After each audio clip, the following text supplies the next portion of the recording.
ओम शांति। 21 मई 2023 की अव्यक्त महावाक्य रिवाइज 14/12/94। हेडिंग समय संकल्प बोल द्वारा कमाई जमा करने का आधार 3 बिंदी लगाना। आज बाप दादा किस सभा में आए हैं? ये सारी सभा किन आत्माओं की है? बाप दादा देख रहे हैं कि हर एक हाईएस्ट रिचेस्ट है। दुनिया वाले तो कहते हैं रिचेस्ट इन दी वर्ल्ड, लेकिन आप सभी हैं रिचेस्ट इन कल्प। इस समय का जमा किया हुआ खजाना सारा कल्प साथ में चलता है। सारे कल्प में ऐसा कोई भी नहीं मिलेगा जो ये सोचे कि इस जन्म में तो रिचेस्ट हूँ, लेकिन भविष्य में भी अनेक जन्म साहूकार से साहूकार रहेंगे। और आप सभी निश्चय और नशे से कहते हो कि हमारा ये खजाना अनेक जन्म साथ रहेगा। गारंटी है ना? तो ऐसा रिचेस्ट सारे कल्प में देखा। तो आज बाप दादा अपने शाहन के भी शाह, राजाओं के भी राजा बच्चों को देख रहे हैं।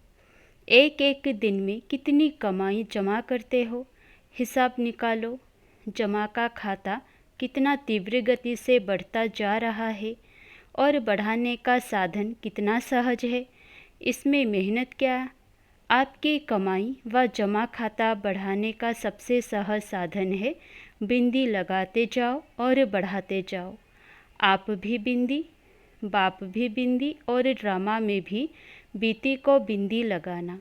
तो कमाई का आधार है बिंदी लगाना और कोई मात्रा है ही नहीं। क्या, क्यों, कैसे, ये क्वेश्चन मार्क की मात्रा, आश्चर्य की मात्रा किसी की आवश्यकता नहीं है, क्योंकि मास्टर नॉलेजफुल बन गए। तो कैसे शब्द ऐसे में बदल गया या अभी भी कैसे कैसे कहते हो? पता नहीं यह शब्द संकल्प में भी बदल गया। त्रिकालदर्शी ये स्वप्न में भी नहीं सोच सकते, तो मुख से तो बोलने का सवाल ही नहीं है।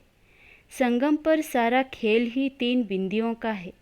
सबसे सहज बिंदी होती या क्वेश्चन मार्क सहज है? बिंदी सहज है ना? बिंदी लगाने में कितना टाइम लगता? सेकंड से भी कम। बिंदी लगाना आता है कि कलम खिसक जाती है। कई बार बिंदी के बजाय कलम भी लंबी लकीर खींच लेती है। बिंदी लगाने से 1 सेकंड में आपके कितने खजाने बच जाते हैं। खजानों की लिस्ट तो जानते हो ना? अगर बिंदी के बजाय और कोई मात्रा लगाते हो व लग जाती है, तो सोचो ज्ञान का खजाना गया, शक्तियों का खजाना गया, गुणों का खजाना गया, संकल्प का खजाना गया, एनर्जी गई, श्वास सफल के बजाय असफलता में गया, समय गया। कितना गया? लंबी लिस्ट हो गई ना? तो यह कभी भी नहीं सोचो कि 1-2 सेकंड ही तो गया, लेकिन 1 सेकंड में गवाया कितना? 1 सेकंड भी कितना भारी हो गया। हर समय अपने जमा का खाता बढ़ाते चलो। कमाया क्या और गवाया क्या? इन सभी खजानों में से कितने खजाने गवाएं? बाप दादा भी बच्चों के जमा के खाते चेक करते रहते हैं। जब खाता देखते हैं तो मुस्कुराते रहते हैं। क्या देखते होंगे जो मुस्कुराते हैं? अमृत वेले मिलन भी मनाते, रूह रिहान भी करते, वायदे भी बहुत अच्छे करते कि ये करेंगे। बहुत अच्छी अच्छी बातें करते हैं, लेकिन चलते चलते सारे दिन में कोई ना कोई खजाना गवा भी देते हैं।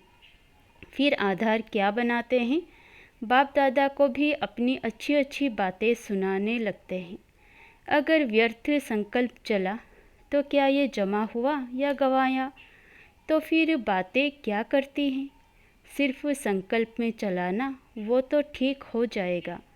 बाप को भी दिलासे दिलाते हैं कि ठीक हो जाएगा, पुरुषार्थी है ना, संपूर्ण तो नहीं हुए हैं, हो जाएगा।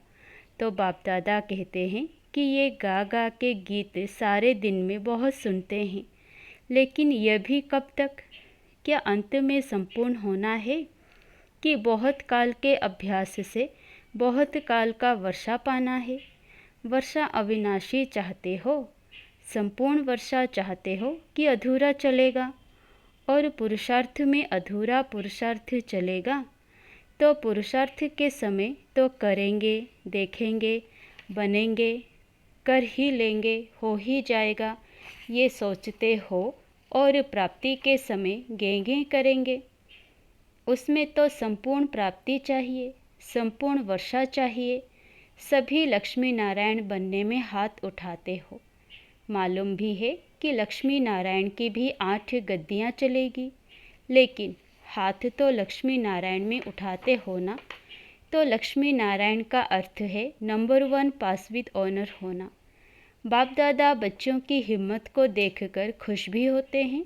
राम सीता में कोई नहीं हाथ उठाता। हिम्मत अच्छी है, और हिम्मत वाले को मदद भी मिलती है। सिर्फ पुरुषार्थ के समय भी जैसे बाप के आगे संकल्प करते हो, वैसे ही ये बोल और कर्म में लाओ। बाप दादा ने देखा, समय के खजाने का महत्व जितना रखना चाहिए उतना कई बच्चे नहीं रखते हैं। एक दिन का भी चार्ट चेक करें तो मेजॉरिटी का समय वेस्ट के खाते में जाता दिखाई देता है।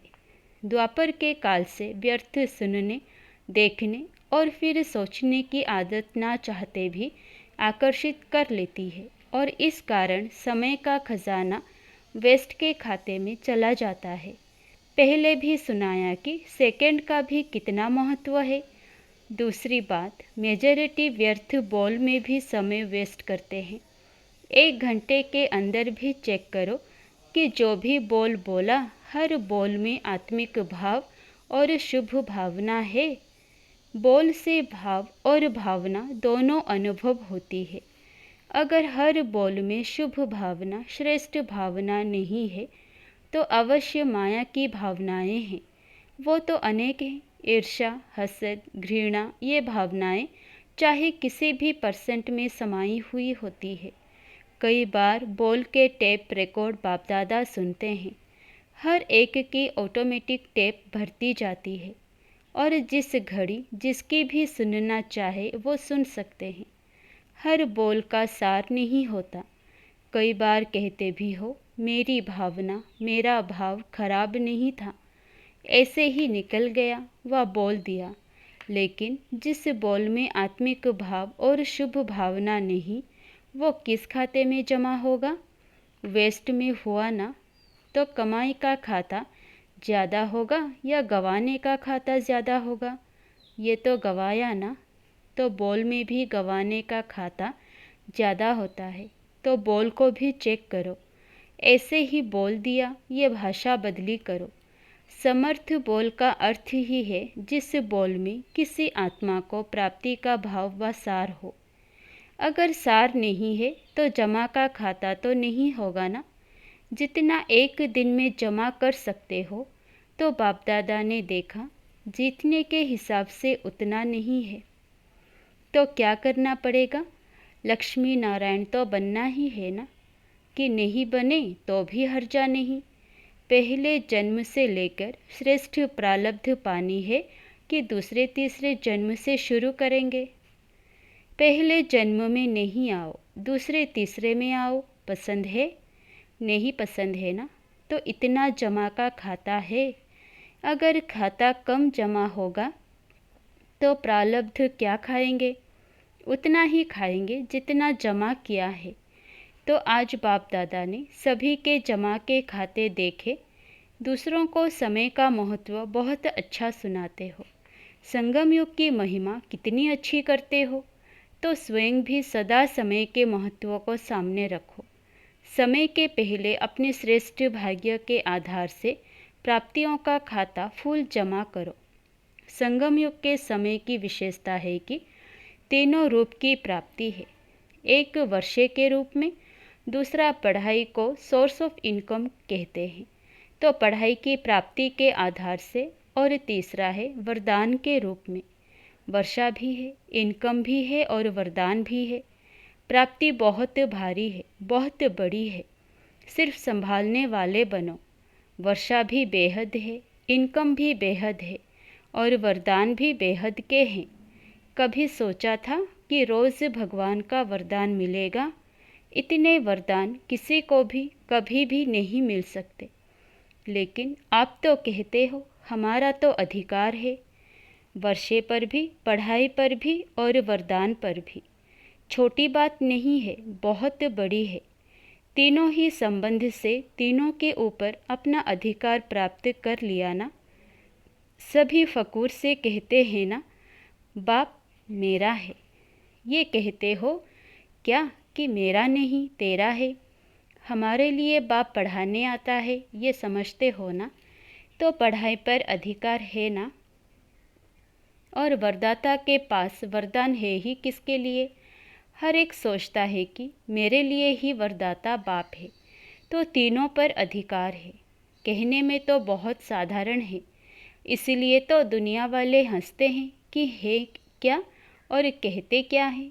तो अधिकार को सदा स्मृति में रख कदम उठाओ। इमर्ज रूप में रखो, मर्ज रूप में नहीं। है तो ब्रह्मा कुमार, है ही बाबा के, ऐसे नहीं। इमर्ज रूप में मन में, बुद्धि में, कर्म में इमर्ज रखो। मन में यह संकल्प इमर्ज हो कि मैं यह हूँ, बुद्धि में स्मृति स्वरूप हो और कर्म में अधिकारी के निश्चय और नशे से हर कर्म हो। ऐसे नहीं अमृत वेले तो इमर्ज रहता है, फिर सारे दिन में मर्ज हो जाता है। नहीं, सदा इमर्ज रूप में रहे तो जमा का खाता बढ़ाओ। तीव्र गति से बढ़ाना, ढीला ढाला नहीं करना, क्योंकि समय आप मास्टर रचयिता के लिए रुका हुआ है। अभी भी प्रकृति को ऑर्डर करें तो क्या नहीं कर सकती है? अगर पांचों ही तत्व हलचल मचाना शुरू कर दे तो क्या नहीं हो सकता, और कितने में हो सकता? तो समय, प्रकृति और माया विदाई के लिए इंतज़ार कर रही है। आप संपूर्णता की बधाइयाँ मनाओ तो विदाई लेकर ही जाएगी। माया भी देखती है अभी ये तैयार नहीं है, तो चांस लेती रहती है। प्रकृति को ऑर्डर करे, पुरुष तैयार हैं, प्रकृति तो तैयार हो जाएगी। ऑर्डर करे कि ज्ञान सरोवर तैयार हो, पीछे ऑर्डर करे, ऐसे एवर रेडी हो कि रेडी हो। शक्तियाँ एवर रेडी हैं, संपूर्ण हो गए। थोड़े को तो एवर रेडी नहीं कहेंगे ना। ये सोचो, चेक करो कि अगर इस घड़ी भी महाविनाश हो जाए तो अपनी तस्वीर देखो नॉलेज के आईने में कि मैं क्या बनूंगा। आईना तो सबके पास है ना, क्लियर है ना। तो अपने तकदीर की तस्वीर देखो। बाप को क्या टाइम लगेगा? जब ब्रह्मा के लिए गायन है कि संकल्प से सृष्टि रच ली, तो क्या संकल्प से विनाश नहीं हो सकता? बाप जानते हैं राजधानी चलनी है तो उसमें एक ब्रह्मा क्या करेगा? साथी चाहिए ना। तो ब्रह्मा बाप भी आप साथियों के लिए रुके हुए हैं। तो बाप बच्चों से प्रश्न करते हैं। बच्चे तो बाप से प्रश्न बहुत कर चुके हैं। अभी बाप बच्चों से प्रश्न करते हैं कि डेट फिक्स करो। सभी काम की डेट फिक्स करते हो ना, तो इसकी भी डेट फिक्स करो। इसका भी मुहूर्त होना है ना। ज्ञान सरोवर की भी डेट फिक्स है, हॉस्पिटल की भी डेट फिक्स है। इसकी डेट क्या है? ये किसको फिक्स करनी है? बाप को नहीं करनी है। ये बाप ने आप बच्चों के हाथ में दिया है। कोई काम तो आप भी करेंगे कि सब बाप करेंगे? डेट फिक्स का प्रोग्राम बनाना। अच्छा, नए बच्चों को देखते हुए देखो, आप नए नए बच्चे जो आए हैं, आपसे सबका कितना प्यार है। पहला चांस आप सबको ही देते हैं। सब खुश राजी हैं। कितने पैर पृथ्वी मिली है? 2 पैर या 3 पैर? 2 पैर। 2 पैर में भी राजी तो हो, तकलीफ़ तो नहीं है ना। खाना पीना तो अच्छा मिल रहा है ना। मेले में ऐसी पालना और कोई की हो ही नहीं सकती। मेले देखे हैं ना, ऐसा ब्रह्मा भोजन, ऐसा परमात्मा परिवार कहाँ मिलता है। सर्दी लगती है, मौसम की भी मिठाई होती है, तो ये सर्दी भी मौसम की मिठाई है। मिठाई तो खानी चाहिए ना। सबको शालों की सौगात तो मिलती है ना। कोई मेले में ऐसी सौगात मिलती है या खाली होकर आते हो?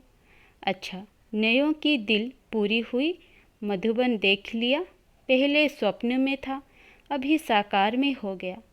कितना भी स्थान बढ़ाएंगे लेकिन कम होना ही है। क्यों? सोचो, अभी 9 लाख जमा हुए हैं, पहले जन्म की संख्या ही तैयार नहीं हुई है, वो तो होनी ही है ना। कितने मकान बनाएंगे, कितने ज्ञान सरोवर बनाएंगे। सभी कहते हैं संख्या बढ़ाओ। जितना संख्या बढ़ाएंगे उतनी संख्या दूसरे वर्ष और हो जाएगी, तो क्या करेंगे? जितना मिले उतने में राज़ी रहो। मेला भी करना है ना। तलहटी में ब्राह्मणों का विशाल संगठन होना है। ये तो मेले में आने नहीं है, ये तो आ गए। दूसरों के लिए इतना बड़ा मेला पसंद है। 10,000 सोएंगे, भीड़ नहीं हो जाएगी। ये तो समझते हैं हमको तो चांस मिलना नहीं है। इंतज़ार की घड़ियाँ भी प्यारी होती है। 1 साल के बाद जाना है या इंतज़ार होता है ना, तो इंतज़ार में पुरुषार्थ कितना अच्छा चलता है। और जब होकर चले जाएंगे तो देख लिया, फिर क्या होगा? फिर अलवेलापन आएगा? नहीं आएगा। और आगे बढ़ेंगे। ये भी ड्रामा में जो विधि बनी है वो बहुत ही फ़ायदे वाली है। 1 साल में पक्के तो हो जाते हो ना, नहीं तो कच्चे कच्चे आ जाते, फिर युद्ध करनी पड़ती। हर साल में आपके यहाँ मधुबन में इंटरनेशनल मेले कितने लगते हैं? अभी भी ये मेला क्या है, इंटरनेशनल है ना। देश विदेश सब तरफ के हैं ना। दुनिया वाले तो सोचते हैं इंटरनेशनल प्रोग्राम 5 साल में एक क्या तो बहुत कर लिया। और मधुबन में कितने होते हैं पता पड़ता है। इंटरनेशनल मेला हो गया और सब खुश, मज़ा आता है ना। लेकिन आना टर्न पर। अभी तो देखो 10,000 में भी टेंट तो मिलेगा ना। आखिर में यह सब साधन समाप्त हो जाएंगे। सारे आबू के पहाड़ों को सोने का स्थान बना लो तो कितने रह सकते हैं? अच्छा, चारों ओर के हाईएस्ट और रिचेस्ट श्रेष्ठ आत्माओं को, हर खजानों के मालिक संपन्न आत्माओं को, सदा स्वयं को एवर रेडी बनाने वाले तीव्र पुरुषार्थी आत्माओं को, सदा समय संकल्प बोल द्वारा श्रेष्ठ कमाई का खाता जमा करने वाले अति समीप आत्माओं को बाप दादा का याद प्यार और नमस्ते। दादी जी से सब सहज चल रहा है ना? मेला चल रहा है या खेल चल रहा है? संतुष्टता का खेल चल रहा है। संतुष्ट करने वाले संतुष्ट करते हैं और संतुष्ट होने वाले संतुष्ट होते हैं। ये संतुष्टता का खेल सभी को प्यारा लगता है और सब ठीक है। तलहटी में 2 टर्न का सोचा है। पहले लिस्ट देखो, पीछे 2 बारी भी होगा तो कोई बात नहीं। बाप बच्चों की सब आशाएं पूर्ण करता है। बाप को आने में तो कोई तकलीफ़ नहीं है ना। चाहे मधुबन पांडव भवन में आए, चाहे तलहटी में आए, उनको आने में कोई तकलीफ़ नहीं है। तकलीफ़ तो बच्चों को है, लेकिन वो तकलीफ़ नहीं लगती जब बच्चे हिम्मत रखते हैं कि हमारे लिए तकलीफ़ नहीं है, मनोरंजन है। तो बाप को तो तन में ही आना है ना। बस संगम पर करना ही क्या है, मेला और खेला। सेवा है खेल, मेला मनाओ, सेवा का खेल करो। और क्या करना है, खाओ पियो ब्रह्मा भोजन खाओ। अच्छा, वरदान बाबा शब्द की डायमंड की व चाबी द्वारा सर्व खजाने प्राप्त करने वाले परमात्म स्नेही भव। जो परमात्म स्नेही बच्चे हैं उन्हें बाप दादा एक डायमंड शब्द की बहुत बढ़िया सौगात देते हैं। वह शब्द है बाबा। इस चाबी को सदा साथ रखो तो सर्व खजानों की प्राप्ति हो जाएगी। इस चाबी की चेन है सदा सर्व संबंधों से स्मृति स्वरूप रहना। साथ साथ प्रतिज्ञा के कंगन और सर्व गुणों के श्रृंगार से सजे सजाए रहो, तब विश्व के आगे फरिश्ते रूप व देव रूप में प्रख्यात होंगे। स्लोगन बीती को पास करके बाप दादा के पास व समीप रहो तो पास विद ऑनर बन जाएंगे। अच्छा, ओम शांति।